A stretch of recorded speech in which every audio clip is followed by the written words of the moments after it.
En cette journée mondiale de lutte contre le cancer, il me semble vraiment important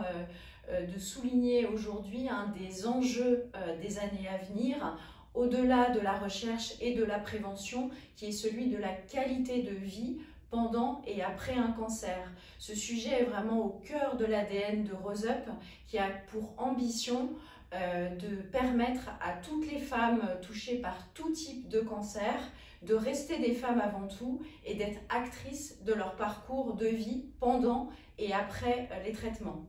Pour cela, nous avons 3 missions, une mission d'information, une mission d'accompagnement et une mission de défense des droits. Sur ce dernier point,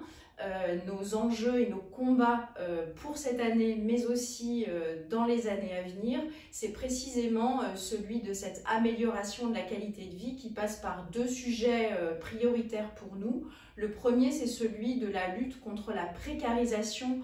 liée à la maladie,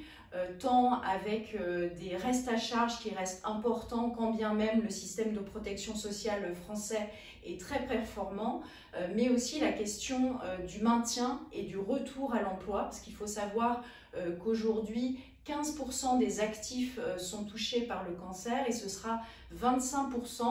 en 2025, ce qui est énorme, avec des enjeux très importants, tant en matière de lutte contre le tabou, mais aussi d'évolution de la réglementation et de la législation et d'accompagnement des personnes touchées par la maladie. Et notre deuxième combat important, c'est celui bien évidemment de l'accès à l'emprunt. Rose Up est très active depuis sa création en 2011 sur ce sujet avec la question du droit à l'oubli, mais il reste encore des avancées à obtenir